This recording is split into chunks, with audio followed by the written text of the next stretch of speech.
अस्सलाम वालेकुम, आप देख रहे हैं टीवी 49 न्यूज यूके और मैं हूं मुनीर पीरज़ादा। आइए आपको ले चलते हैं आज की खबर की जानिब। मैनचेस्टर की मशहूर सियासी समाजी कारोबारी शख्सियत अनिल मुसर्रत की जानिब से पाकिस्तान के साबिक स्पीकर कौमी असम्बली असद कैसर के एजाज़ में इशाया और प्रेस कॉन्फ्रेंस की गई। आइए देखते हैं मियां आमिर अली की इस रिपोर्ट में।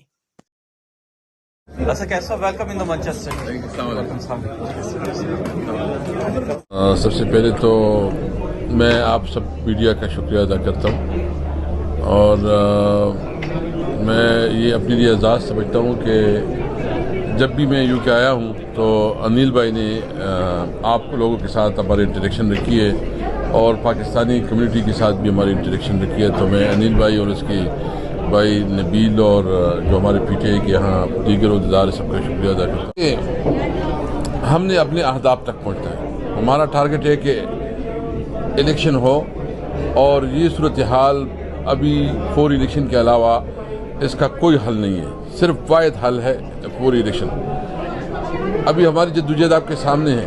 जो गुज़िश्ता 8-9 महीने में हमने जद्दोजहद की है और इस पर खान साहब के ऊपर कातिलाना हमला भी हुआ और इसके बावजूद हमारा सिर्फ एक ही मौक़िफ़ है कि इसमें अभी जो हालात बनी हुई हैं मुल्क की इकॉनमी और मुल्क में जो इस वक्त लॉ एंड ऑर्डर की सिचुएशन है, महंगाई है, इसका वाहिद हल ये है कि फौरी इलेक्शन हो। हमने कोई गैर कानूनी और अनकॉन्स्टिट्यूशनल डिमांड नहीं रखा। हमने डिमांड रखा है कि ये मुल्क अवाम का है, पाकिस्तानी अवाम का है।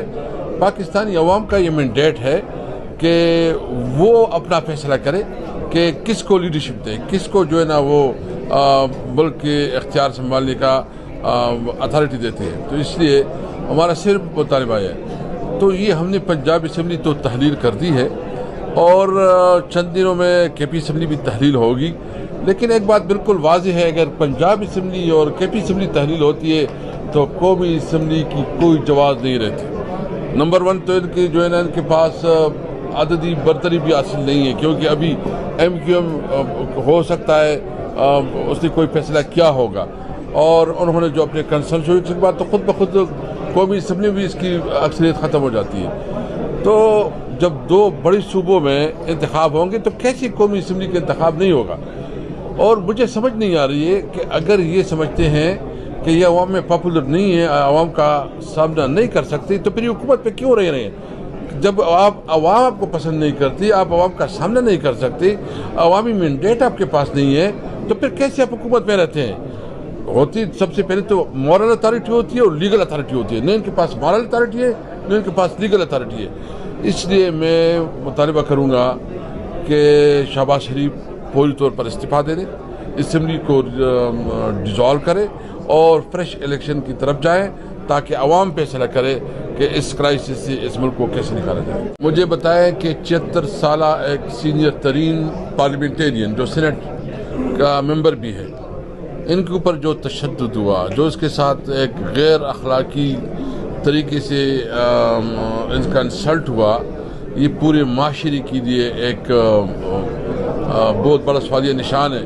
क्या इस तरह के इससे इंशाल्लाह हिसाब लिया जाएगा। एक बड़ा यानी मुख्तसर सा और डायरेक्टली केपी के मुताबिक क्वेश्चन करना चाहूँगा कि जैसे 10 साल से हुकूमत है पीटीआई की वहाँ पे, और अभी जैसे दहशतगर्दी वहाँ पे बहुत ज़्यादा दोबारा हो रही है और दोबारा किसी वहाँ पे जन्म ले रहे हैं, तो इसके मुताबिक चूँकि आप भी वहाँ से हैं तो क्या कोई लाहे तैयार किया गया वहाँ के और गवर्नमेंट क्या कर रही है। देखिए, सबसे पहले बात ये कि दहशतगर्दी का ताल्लुक जो है ना पॉलिसी से है।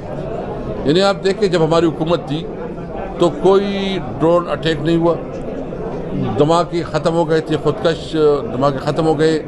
जैसे हमारी हुकूमत ही ख़त्म हो गई, ड्रोन अटैक भी शुरू हो गए, धमाके भी शुरू हो गए। क्योंकि इनकी पॉलिसी जो है ना, इनकी एक आज़ाद पॉलिसी नहीं है। इनकी पॉलिसी ये है कि कहीं और से उसको इंस्ट्रक्शन मिलते हैं। ये अपने मुल्क को जो अमेरिका में इन्होंने किया है और वहाँ जाके उसने कमिटमेंट्स किए, उसके असरात है। हम समझते हैं कि दहशतगर्दी एक बहुत बड़ी लानत है, हमारे लिए एक बहुत बड़ा चैलेंज है और इसको जो हिकमत के साथ हमने निपटना है। तो ये जो कुछ हो रहा है ये पॉलिसी की वजह से इंशाअल्लाह ताला हम बेहतर तरीके से इसको जो है ना से निपटते हैं। जब हमारी हुकूमत आएगी तो हम अपनी पॉलिसी को चेंज करेंगे। آپ اس وقت دیکھتے کہ ہمارا GDP کیا تھا، اس وقت کیا ہے. یعنی ہم نے تو ٹیکسٹائل انڈسٹری کو بہت بڑا پیکیج دیا اور اس کی وجہ سے جو ہماری کنسٹرکشن انڈسٹری آگے بڑھی. ہم نے جو کنسٹرکشن کو، ٹیکسٹائل کو جتنی بڑی پیکیجز دیں، اور ساتھ ساتھ جو ہم نے ایکسپورٹ بڑھائے اور دنیا کے ساتھ ایک نئی ریلیشن قائم کی، خاص کر اس کو جو ہے نا زیادہ اس کو مناسب سمجھتے ہیں کہ اس کو لیڈرشپ دیں، اس کو اختیار دیں. یہ تو عوام کا فیصلہ ہے، یہ تو عوام کا فیصلہ ہے. ہم تو صرف یہ مطالبہ کرتے ہیں. ہم نے بہتر چلایا تھا، ہم نے مینیج کیا تھا. ہمارے دور میں اکانومی کو آپ دیکھیں، اس ہمارے دور میں آپ مہنگائی کی شرح کو دیکھیں، بہت کافی بہتری تھی. آپس میں ایک مشاورت کی ہے کہ جو پریزیڈنٹ صاحب جو ہے نا ان کو ہم ریکویسٹ کریں کہ وہ شہباز شریف کو جو ہے نا کہ وہ اعتماد کا ووٹ لیں. اور ادروائز ہم اس پہ بھی پروپوزل سوچ رہے ہیں کہ عدم اعتماد کے لیے بھی ہم جو ہے نا کوئی ریزولوشن لا سکتے ہیں. تو بہرحال یہ آپشن ہمارے پاس موجود ہے، مشاورت ہو رہی ہے. 1-2 دن میں یہ فیصلہ ہو جائے گا انشاءاللہ تعالی. اور یہ حکومت کسی بھی صورت میں ہم چلنے نہیں دیں گے. اس کے ساتھ جو ہے نا ایک محبت کا رشتہ ہے، اور وہ اس وجہ سے ہے کہ ہم صرف ایک مطالبہ کرتے ہیں کہ ادارے جو ہے نا اپنی کنسٹیٹیوشن کی جو ان کی رول ہے اس کے مطابق رہے. جو کنسٹیٹیوشن ان کا فریم ورک ہے اس کے اندر جو ہے نا اپنے اختیارات کا استعمال کرے. اس وقت جو رجیم چینج ہوئی ہے ایک بیرونی سازش کے تحت ہوئی ہے، اور جو ہمارے سی جو حکومت لی گئی ہے ان کے خلاف ایک بہت بڑی قوت ہے. ہم تو صرف یہ کہتے ہیں کہ یہ پارلیمنٹ جو ہے نا، دیکھو ایک لیڈر ہے جس کے ساتھ سب سے پہلے تو یہ بات ہے کہ اوورسیز پاکستانی تو ہمارے دل و جان ہے. اوورسیز پاکستانیوں کے لیے ہم نے جو سب سے بڑا کام کیا، ہم نے بل پاس کیا جو اس رجیم چینج کے بعد جو ہے نا وہ ختم ہو گیا. آپ کو پتہ ہے ایک بہت بڑا کام تھا، اور صرف یہ بل پاس کرنا نہیں تھا. جب آپ کو ووٹ کا حق ملتا تو اس کا مطلب ہے کہ تمام پولیٹیکل پارٹیز جو ہے نا اس کی پھر ضرورت ہوتی کہ وہ اوورسیز کو اپنا رائٹ دیتے. اور اس پہ ہم مشاورت کر رہے ہیں. ہم دیکھیں گے کہ اس کے بارے میں ابھی کوئی پالیسی اسٹیٹمنٹ نہیں دے سکتا، لیکن ڈیفینیٹلی جنہوں نے قانون سے مروائے قانون کام کیا ہے اس کا حساب کتاب لیا جائے گا. جی بھائی مسئلہ ہوا تو ہم پھر سب کو رابطہ کریں گے.